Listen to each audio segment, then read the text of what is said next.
ഈ വീഡിയോയിൽ വഖഫ് board bill പാസ്സായതിനെ തുടർന്ന് ചെറിയ രീതിയിൽ തുടങ്ങിയ ഒരു കലാപ ആഹ്വാനം അങ്ങനെ വേണമെങ്കിൽ പറയാം. മറ്റുള്ള എല്ലാ സ്റ്റേറ്റുകളിലും മുസ്ലിംസ് ജീവിക്കുന്നുണ്ട്. കേരളത്തിലുണ്ട്, തമിഴ്നാട്ടിലുണ്ട്, ഇന്ത്യയിൽ ഒട്ടാകെയുള്ള പല സ്റ്റേറ്റുകളിലും വ്യാപകമായി തന്നെ ഈ സമുദായത്തിൽപ്പെട്ട ആൾക്കാർ ജീവിക്കുന്നുണ്ട്. ഇല്ലാന്നില്ല.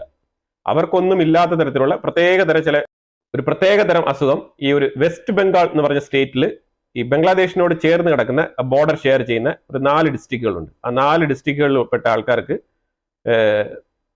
കുറച്ച് ബുദ്ധിമുട്ടുണ്ടാക്കിയിട്ടുണ്ട്. ഇതിനകത്ത് കുറേ വിഷയങ്ങൾ നമ്മൾ നോക്കി പോകുകയാണെന്നുണ്ടെങ്കിൽ വളരെ ഡീറ്റെയിൽ ആയിട്ട് നോക്കേണ്ടി വരും. ഞാൻ ഷോർട്ടായിട്ട് തന്നെ 2-3 ഇമ്പോർട്ടൻ്റ് ആയിട്ടുള്ള വിഷയങ്ങൾ ഇവിടെ ഷെയർ ചെയ്ത് പോകാം. ഈ ബംഗ്ലാദേശ് എന്ന് പറഞ്ഞാൽ തന്നെയും അവർ ഈസ്റ്റ് പാകിസ്ഥാൻ എന്നാണല്ലോ അറിയപ്പെട്ടിരുന്നത്. അപ്പം ബംഗ്ലാദേശിൽ നിന്ന് ആൾക്കാർ ഇങ്ങോട്ട് കടന്നു കയറി വന്നിട്ടുണ്ടോ എന്ന് ചോദിച്ചു കഴിഞ്ഞാൽ ഉണ്ട്. അതായത് ഈ വഖഫ് ബോർഡിനെ ചൊല്ലിയുള്ള പുതിയ അമെന്റ്മെന്റ് പാസ്സായതിനെ തുടർന്ന് വെസ്റ്റ് ബംഗാളിന്റെ ഉള്ളിലുള്ള പൊളിറ്റിക്കൽ സ്റ്റേച്ചർ എന്താണെന്നുള്ളത് നമുക്കൊന്ന് നോക്കാം. ഈ പൊളിറ്റിക്കൽ സ്റ്റേച്ചർ എന്ന് പറയുമ്പോഴത്തേക്കും ഈ വഖഫ് ബോർഡിന്റെ പുതിയ അമെന്റ്മെന്റ് ബില്ല് പാസ്സായതിനെ തുടർന്ന് വെസ്റ്റ് ബംഗാളിന്റെ ഉള്ളിൽ ചെറിയ തോതിലുള്ള പ്രൊട്ടസ്റ്റ് ആദ്യമേ ആരംഭിച്ചിരുന്നു. അപ്പം ഇതിന് കാരണമായിട്ട് അവിടെ പറയപ്പെടുന്നത് ഈ TMC എന്ന് പറഞ്ഞ പാർട്ടിയിൽപ്പെട്ട ആൾക്കാർ ഈ പ്രൊട്ടസ്റ്റ് കൊഴുപ്പിക്കാൻ വേണ്ടിയിട്ട് ഈ ബോർഡറിന്റെ അപ്പുറത്തുള്ള, അതായത് ബംഗ്ലാദേശിൽ നിന്നുള്ള കുറച്ച് ആൾക്കാരെ വിലക്കെടുത്ത് കൊണ്ടുവന്നിരുന്നു എന്നുള്ളതാണ് പൊതുവിലൊരു വാർത്ത വരുന്നത്. ഇത് മുർഷിദാബാദ് എന്ന് പറഞ്ഞ സ്ഥലത്താണ് ഇത് നടക്കുന്നത്. മുർഷിദാബാദിൽ ഏതാണ്ട് 5 ദിവസങ്ങൾക്ക് മുമ്പാണ് ഈ ഇൻസിഡന്റ് സംഭവിക്കുന്നത്. എന്നെ നമ്മളുടെ പ്രേക്ഷകർ ഒരാൾ ഇതിനെ ഓർമ്മിപ്പിക്കുകയും ചെയ്തായിരുന്നു, ഈ വിഷയം എന്തുകൊണ്ടാണ് പറഞ്ഞില്ല എന്ന് പറഞ്ഞിട്ട്. കാരണം നമുക്ക് വ്യക്തമായ ധാരണ അതിനകത്ത് ഉണ്ടായില്ല, അതുകൊണ്ടാണ് പറയാത്തത്. ഇപ്പൊ അതിനെക്കുറിച്ചുള്ള ചെറിയ ഇന്റലിജൻസ് വിവരങ്ങളൊക്കെ പുറത്തു വരുന്നുണ്ട്. അപ്പൊ അതുകൊണ്ട് നമ്മൾ തീർച്ചയായിട്ടും അത് പറഞ്ഞു പോകാൻ തീരുമാനിക്കുന്നത്. തൃണമൂൽ കോൺഗ്രസിന്റെ പാർട്ടി ലീഡറായിട്ടുള്ള ഗുണാൽ ഘോഷ് പറയുന്നത് ഇത് BSF ബോർഡറിലുള്ള BSFകാര് സഹകരിച്ചുകൊണ്ട് ബംഗ്ലാദേശിൽ നിന്ന് ആൾക്കാരെ ഇങ്ങോട്ട് കടത്തിവിട്ടതാണ് മനഃപൂർവ്വം, അതുകൊണ്ടാണ് ഇവിടെ കലാപം ഉണ്ടായത് എന്നുള്ള നിലയിൽ സെൻട്രലിന്റെ മേളിൽ, അതായത് BSF എന്ന് പറയുമ്പോഴത്തേക്കും ബോർഡർ സെക്യൂരിറ്റിയാണ്, അപ്പൊ അവരെ നിയന്ത്രിക്കുന്നത് സെൻട്രൽ ഗവൺമെന്റ് ആണ് എന്നുള്ള നിലയിലുള്ള ഒരു ഇൻഡയറക്റ്റ് ആരോപണമാണ് പുള്ളി ഉന്നയിക്കുന്നത്. ഇതെല്ലാം പൊളിറ്റിക്കൽ സ്റ്റേച്ചറാണ് കേട്ടോ. ഇതൊന്നും പേഴ്സണലായിട്ട് നിങ്ങൾ കൺസിഡർ ചെയ്യേണ്ട കാര്യമില്ല.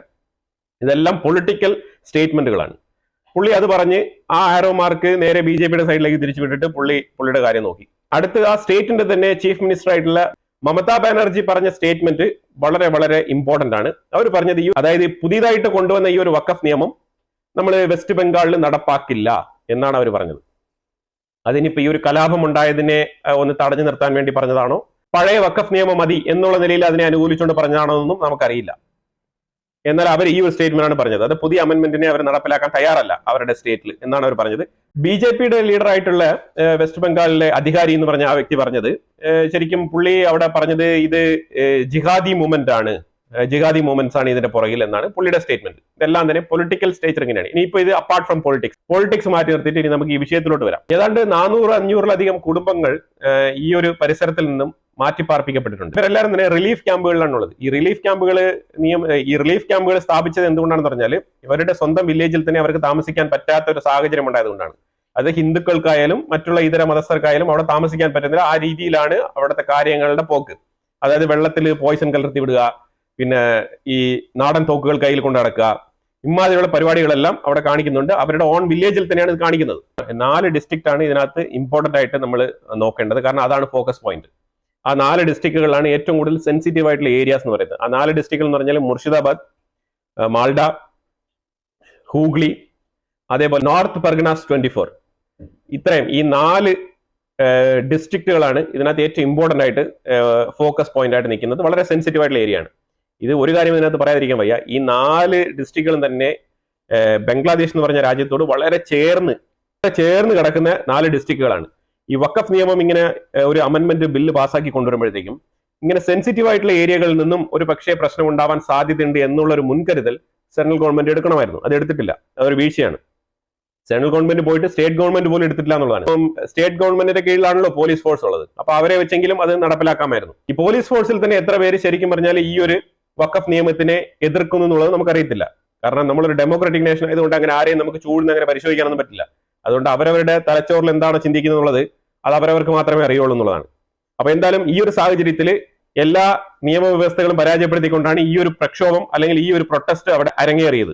മുർഷിദാബാദിൽ നമ്മൾ നോക്കിക്കഴിഞ്ഞാൽ അവിടെ 68% മുസ്ലിം പോപ്പുലേഷൻ ഉണ്ട്. അതേപോലെ നമ്മൾ സൗത്ത് പർഗനാസ് 24 എടുത്തു കഴിഞ്ഞാലും അവിടെ 38% മുസ്ലിംസ് ഉണ്ട് എന്നുള്ളതാണ്. പിന്നെ മാൾഡ, ഹൂഗ്ലി ഇവിടെയൊക്കെ നോക്കിക്കഴിഞ്ഞാലും നിശ്ചിത തോതിൽ മുസ്ലിം പോപ്പുലേഷൻ അവിടെ ഉണ്ട് എന്നാണ് മനസ്സിലാക്കാൻ പറ്റുന്നത്. പിന്നെ ഏറ്റവും കൂടുതൽ ഇതിനകത്ത് അഫക്റ്റഡ് ആയിട്ടുള്ള ആൾക്കാർ ഹിന്ദുസ് ആണ്. ഹിന്ദു ഫാമിലീസ് ആണ് ഏറ്റവും കൂടുതൽ ടാർഗറ്റ് ചെയ്യപ്പെട്ടിരിക്കുന്നത്. അതായത് ഇന്ത്യക്കുള്ളിൽ തന്നെ ഹിന്ദു ഫാമിലീസ് ടാർഗറ്റ് ചെയ്യപ്പെടുകയാണ്. അതായത് മുർഷിദാബാദിൽ നടന്ന അതേ സംഭവം നോർത്ത് പർഗനാസ് 24 റിപ്ലിക്കേറ്റ് ചെയ്തിട്ടുണ്ട്, അത് റിപ്പീറ്റ് ചെയ്തിട്ടുണ്ട്. ഇത് റിപ്പീറ്റ് ചെയ്യാൻ ആൾക്കാർ അവിടെ ഉണ്ട്, അതിനെ പിന്തുണയ്ക്കാനും അതിനെ നടപ്പിലാക്കാനും. ഈ രീതിയിൽ ഓർഗനൈസ്ഡ് ആയിട്ടുള്ള കലാപങ്ങൾ നടപ്പിലാക്കാൻ ശേഷിയുള്ള ആൾക്കാർ ഇന്ത്യക്കുള്ളിൽ ഉണ്ട് എന്നാണ് നമ്മൾ മനസ്സിലാക്കേണ്ടത്. ടൂൾ എന്താണ്? മതം തന്നെയാണ്. മതം തന്നെയാണ് ടൂൾ.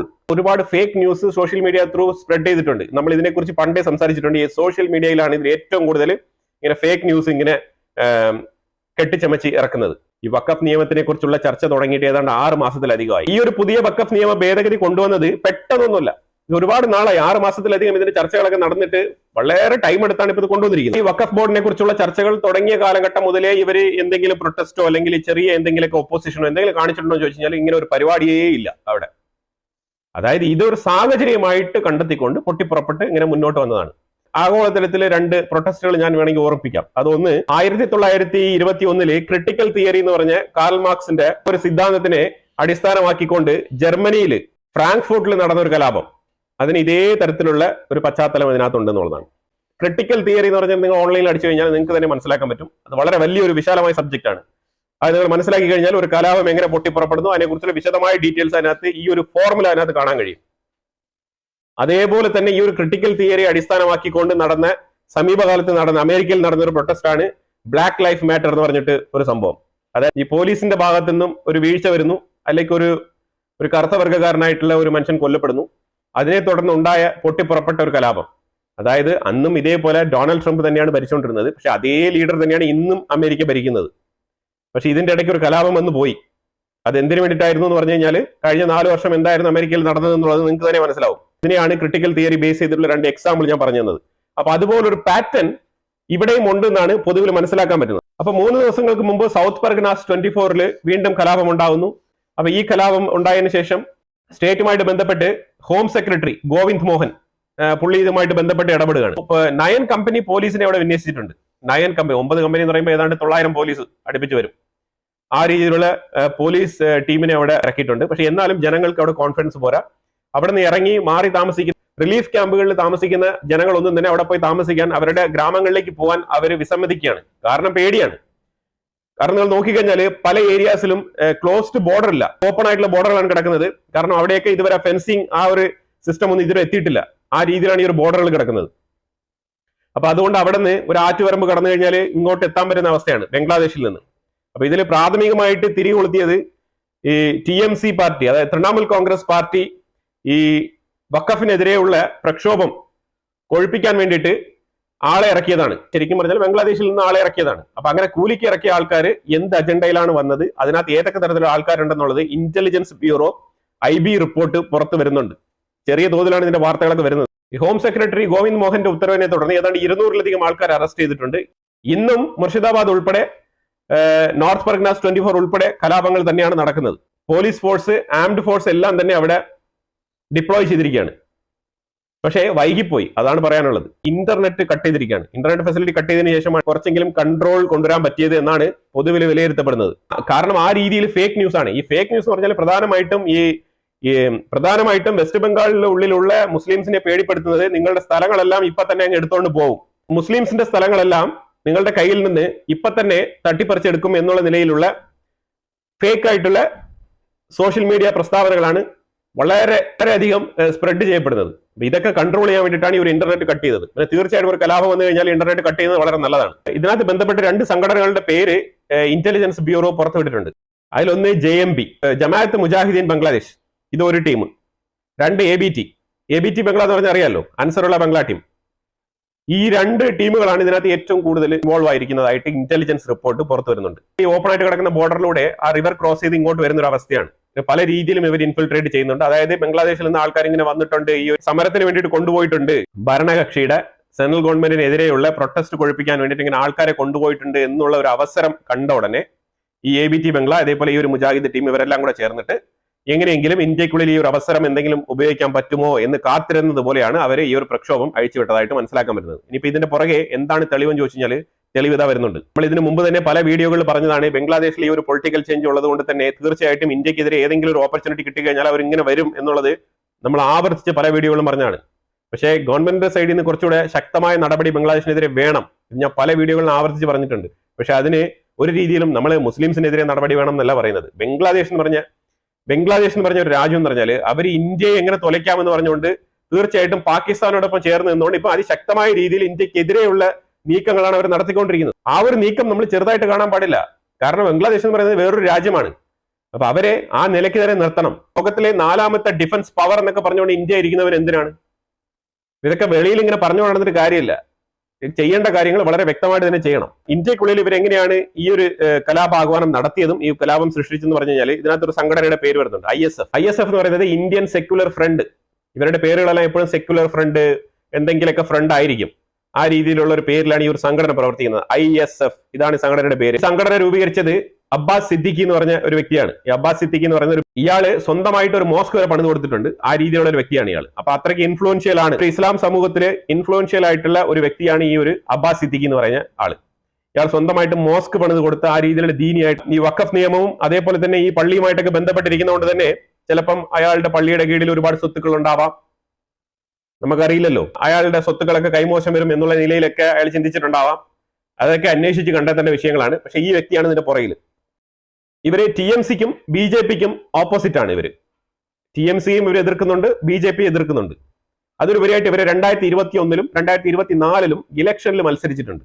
ഈ വെസ്റ്റ് ബംഗാളിന്റെ ഉള്ളിൽ ഈ നോർത്ത് പർഗനാസ് 24ൽ ഇവർ മത്സരിച്ചിട്ടുണ്ട്. 2021ൽ ഇവർ മത്സരിച്ചത് കോൺഗ്രസിന്റെയും ഇടതുപക്ഷ സർക്കാരിന്റെയും ആ കൂട്ടുകക്ഷിയായിട്ടാണ് ഇവർ മത്സരിച്ചത്. അബ്ബാസ് സിദ്ദിഖിയുടെ ബ്രദർ ആയിട്ടുള്ള നൌഷാദ് സിദ്ദിഖിയാണ് ഒരു സീറ്റ് മാത്രം വിജയിച്ചത്. ആ ഇലക്ഷൻ കഴിഞ്ഞ പാടെ അതിവർദ്ധൻ ചൗധരി എന്ന് പറഞ്ഞ കോൺഗ്രസിന്റെ നേതാവ് ഈ നൌഷാദ് സിദ്ദിഖിയെ പുറത്താക്കിയതാണ്. പുറത്താക്കിയെന്ന് പറഞ്ഞാൽ നിങ്ങളുടെ അലയൻസ് വേണ്ടാന്ന് പറഞ്ഞിട്ട് പുറത്താക്കിയതാണ്. അങ്ങനെ കോൺഗ്രസ് അലയൻസ് വിട്ട് ഇയാൾ പുറത്തു വന്നു. അപ്പൊ നിലവില് ഇവർ കോൺഗ്രസ് അലയൻസും അല്ല, BJPയും അല്ല, തൃണമൂൽ കോൺഗ്രസും അല്ല. ആ രീതിയിൽ ഇവര് ഒറ്റപ്പെട്ട് നിൽക്കുന്ന ഒരു അവസ്ഥയാണ്. ഇപ്പോൾ അവരുടെ കയ്യിൽ സ്ഥാനമാനങ്ങളൊന്നും തന്നെ ഇല്ല എന്നുള്ളതാണ്. അപ്പൊ ആ അവസ്ഥയിൽ ഇപ്പൊ എന്താണ് സംഭവിച്ചത്? ഇവരാണ് ആഹ്വാനം ചെയ്തത്. ഇവര് മുർഷിദാബാദ് കലാപം കഴിഞ്ഞ പാടെ ഇവർ വീണ്ടും ആഹ്വാനം ചെയ്യാണ്. ഈ അബ്ബാസ് സിദ്ദിഖിയാണ് ആഹ്വാനം ചെയ്തത്, ഞങ്ങൾ കൊൽക്കത്ത വരെ കയറി പിടിക്കും എന്നുള്ള ആഹ്വാനമാണ് ചെയ്തത്. ഇതൊരു പ്രൊവോക്കേഷൻ ത്രെട്ടാണ്. ഇവരാണ് ഇതിന്റെ പുറകിൽ നിന്ന് അറിഞ്ഞ പാടെ ഈ Abbas Siddiqui ISF party president ആണ്. ഇതിനകത്ത് ഈ ഒരു നൌഷാദ് സിദ്ദിഖിനെയും അതേപോലെ കുറച്ച് കൂട്ടാളികൾ ഈ കലാപം ഉണ്ടാക്കാൻ വേണ്ടിയിട്ട് ആഹ്വാനം ചെയ്ത് ഇതിനോട് സപ്പോർട്ട് ചെയ്ത് നിന്ന് കുറച്ച് ആൾക്കാരെയൊക്കെ അറസ്റ്റ് ചെയ്ത് ജയിലിൽ അടച്ചിട്ടുണ്ട്. സഹോദരനെ പിടിച്ചപ്പോൾ ജയിലിൽ അടച്ചിട്ടുണ്ട് നൌഷാദ് സിദ്ദിഖിനെ. അപ്പൊ അവനെ ജയിലിൽ അടച്ച പാടെ ഇപ്പം അബ്ബാസ് സിദ്ദിഖി പറഞ്ഞിരിക്കുന്നത്, നമ്മളെ ഒരു രീതിയിലും നിങ്ങൾക്ക് കൺട്രോൾ ചെയ്യാൻ കഴിയില്ല, ഞങ്ങൾ കൊൽക്കത്ത കീഴടക്കും. അതായത് ആ രീതിയിലുള്ള മാസ് പ്രൊട്ടസ്റ്റ് ഇനി നടത്തുമെന്നാണ് ആഹ്വാനം ചെയ്തിരിക്കുന്നത്. വളരെ ആവേശകരമായിട്ട് ഈ പ്രൊട്ടസ്റ്റ് മുന്നോട്ട് കൊണ്ടുപോകാനാണ് ഈ അബ്ബാസ് സിദ്ദിഖി ഇപ്പൊ ആഹ്വാനം ചെയ്തിരിക്കുന്നത്. നല്ല രീതിയിലുള്ള ആക്ഷൻ എടുത്തില്ല എന്നുണ്ടെങ്കിൽ വരും ദിവസങ്ങളിലും വെസ്റ്റ് ബംഗാളിന്റെ ഉള്ളിൽ ഈ കലാപം കത്തിപ്പടരാനുള്ള സാഹചര്യം വളരെ കൂടുതലാണ്. ഇതേപോലെ നാടിനെ ദ്രോഹം ചെയ്യുന്ന ചില കീടങ്ങൾ എല്ലാ സ്ഥലങ്ങളിലും ഉണ്ടാവും, ഇല്ലാന്നില്ല. ഇവർ മാത്രമല്ലല്ലോ മുസ്ലിം ആയിട്ടുള്ളത്, ഇവർക്ക് മാത്രമല്ലല്ലോ വഖഫ് നിയമം ബാധകമാകുന്നത്. അപ്പൊ അങ്ങനെയാണെങ്കിൽ മുനമ്പത്തുള്ള ആൾക്കാർ എന്ത് ചെയ്യും? മുനമ്പത്ത് താമസിക്കുന്നതിൽ മുസ്ലിംസ് ഇല്ലേ? ഇതൊക്കെ പൊളിറ്റിക്കലി ഡിസ്കസ് ചെയ്യേണ്ട കാര്യങ്ങളാണ്. ഞാനിപ്പോ ഇതിനുള്ളിലുള്ള പൊളിറ്റിക്സ് അല്ല പറയുന്നത്. ഇതിനകത്തുള്ള ഈ തീവ്രവാദപരമായ കലാപം ഉണ്ടാക്കാനുള്ള ആഹ്വാനം ചെയ്ത് നാടിനെ ദ്രോഹിക്കുന്ന ചില ആൾക്കാരെ കുറിച്ച് തുറന്നു കാട്ടാൻ വേണ്ടിയിട്ടാണ് ഞാൻ ഈ വീഡിയോ ചെയ്തത്. തൊട്ടടുത്ത അയൽ രാജ്യങ്ങളിൽ ഇന്ത്യയെ ഏത് രീതിയിൽ ഉപദ്രവിക്കാമെന്ന് കരുതി കൂട്ടിയിരിക്കുന്ന ചില സംഘടനകളുടെ കൂട്ടുപിടിച്ചുകൊണ്ട് ഇന്ത്യയുടെ ബോർഡറിന്റെ അടുത്ത് കിടക്കുന്നു. അതുകൊണ്ട് അവർ തമ്മിൽ ആശയങ്ങളൊക്കെ ഒന്നാണ്, ഒരേ ബിലീഫ് സിസ്റ്റമാണ്. അപ്പൊ അതുകൊണ്ട് തന്നെ ബോർഡർ ഞങ്ങൾക്ക് ഒരു ബാധകമല്ല, അവന്റെയും എന്റെയും മനസ്സിലിരിപ്പൊക്കെ ഒന്ന് തന്നെയാണ് എന്ന് പറയുന്ന രീതിയിലുള്ള പ്രവർത്തനങ്ങളാണ് ഇപ്പൊ നടന്നുകൊണ്ടിരിക്കുന്നത്. അതാണ് സംഭവം. ഇനി ഒരു ജനസമൂഹത്തെ എങ്ങനെയാണ് അയൽ രാജ്യത്തിനോട് ശത്രുത പഠിപ്പിക്കാം എന്നുള്ളതിനെ കുറിച്ച് ആസിം മുനീർ അറിയാലോ, പാകിസ്ഥാന്റെ ആർമി ജനറൽ. അയാളാണ് ഇപ്പം പാകിസ്ഥാന്റെ പട്ടാളം ഭരിക്കുന്നത്. ആസിം മുനീർ ഒരു സ്പീച്ച്, വണ്ടർഫുൾ സ്പീച്ചാണ്, നിങ്ങൾ കേൾക്കണം. ഞാൻ ആ സ്പീച്ച് ഇവിടെ വെക്കാം. അപ്പൊ നിങ്ങൾ ആ സ്പീച്ച് ഒന്ന് കേട്ടിട്ട് നിങ്ങൾ വരൂ, എന്നാലേ അതിനൊരു വ്യക്തത കിട്ടുള്ളൂ. കാരണം ഒരു സമൂഹത്തിനെ ഇത്രമാത്രം വിരോധം പഠിപ്പിക്കാൻ പറ്റുമോ?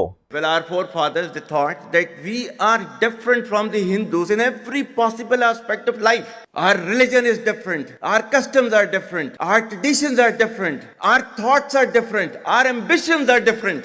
That was the foundation of the two-nation theory that was laid there. That we are two nations, we are not one nation. So because of that, our forefathers, they struggled, mounted that incessant struggle to create this country.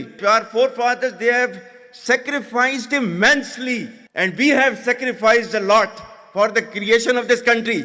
and we know how to defend it. My dear brothers and sisters and sons and daughters, please don't forget the story of Pakistan.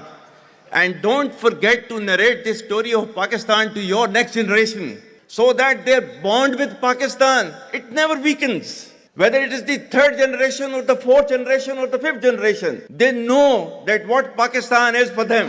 नबी करीम सल्लल्लाहु अलैहि वसल्लम ने उसको नाम दिया था, और जबकि कुरान में उसका नाम है यसरब, या अहले यसरिबा ला मुकाम लकुम फरजिउ, ये कुरान में नाम है उसका, जो आज जिसको मदीना अल मुनव्वरा कहा जाता है। और दूसरी रियासत जो है वो उसके 1300 साल के बाद अल्लाह ताला ने ये आपकी बनाई है. സ്പീച്ച് കേട്ടല്ലോ. അതായത് ഹിന്ദുക്കളെക്കാളും പുള്ളി പറയുന്ന പറഞ്ഞാല് മുസ്ലിംസ് എന്ന് പറഞ്ഞു കഴിഞ്ഞാൽ കുറച്ച് ഉയർന്ന ക്വാളിറ്റിയുള്ള ആൾക്കാരാണ്, ബാക്കിയുള്ളവരെല്ലാം എന്തോ തറകളാണ്. ആ രീതിയിലാണ് പുള്ളി ആഹ്വാനം ചെയ്യുന്നത്. അയാളുടെ രാജ്യമാണ്, അയാൾക്കുള്ളിൽ എന്തുവേണമെങ്കിലും സംസാരിക്കാം, പക്ഷേ സാമാന്യ മര്യാദ വേണം.